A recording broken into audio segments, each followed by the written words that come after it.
রাসূলুল্লাহ সাল্লাল্লাহু আলাইহি ওয়াসাল্লাম বলেছেন, পৃথিবী সৃষ্টির 50,000 বছর পূর্বে আল্লাহ সুবহানাহু ওয়া তাআলা পৃথিবীতে যা যা ঘটবে তার সকল কিছুর তাকদীর তিনি লিখে রেখেছেন। তো এই দুইটা ঘটনা এবং তাকদীরের প্রতি অগাধ আস্থা, এইটা আপনাকে কাজে দিবে কিসে? ঘরে বসে থাকার প্রতি উৎসাহিত করার জন্য না। ঘরে তো বসে থাকা যাবে না, কেননা আমি তো আগেই বলেছি যে পৃথিবীতে যা রিজিক ছড়িয়ে আছে তা কার দয়া? সব দয়া তো কাফের মুশরিকানে নিয়ে চলে গেল। তাহলে মুসলমানেরা ঘরে বসে থেকে কিভাবে দাবি করে যে সে আল্লাহর বান্দা? আল্লাহর বান্দা হলে আল্লাহর দয়া অনুসন্ধানের চেষ্টা করতে হবে।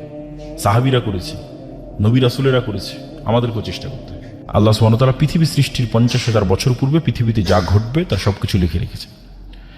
আব্দুল্লাহ বিন মাসউদ রাদিয়াল্লাহু তাআলা আনহু বলেন, মৃত্যু যেভাবে মানুষের দিকে দৌড়াচ্ছে, ধেয়ে আসতেছে, পৃথিবী বা সময় আমাদের থেকে পালিয়ে যাচ্ছে, আর কিয়ামত এবং মৃত্যু আমাদের দিকে দৌড়ে দৌড়ে আসতেছে।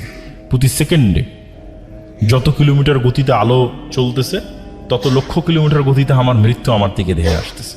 কেন? ওটাই টাইম, ওটাই আমার লাইফ লিমিটেশন। তো ওই যে মৃত্যু যেভাবে মানুষের দিকে ধেয়ে আসে, মানুষের রিজিক সেভাবে মানুষের দিকে ধেয়ে আসতেছে। কোনো মানুষ তার তাকদীরে লিখিত রিজিক ভক্ষণ না করে পৃথিবী থেকে বিদায় নেবে না। এটা আল্লাহ সুবহানাহু ওয়া তাআলার ফয়সালা।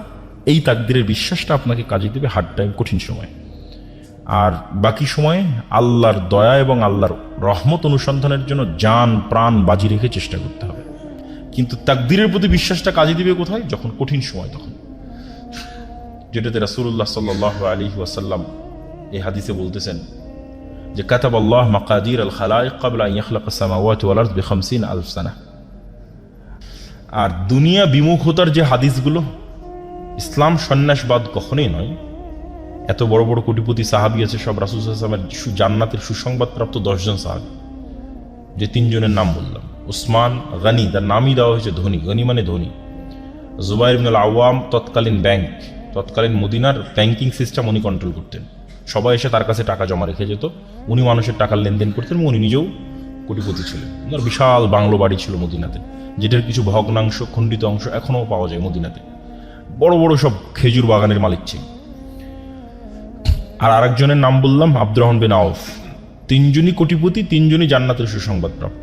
তাহলে তো এটা বলার কোনো অপশন নাই, সুযোগ নাই যে ইসলাম সন্ন্যাসবাদকে সাপোর্ট করে, এটা বলার সুযোগ নাই।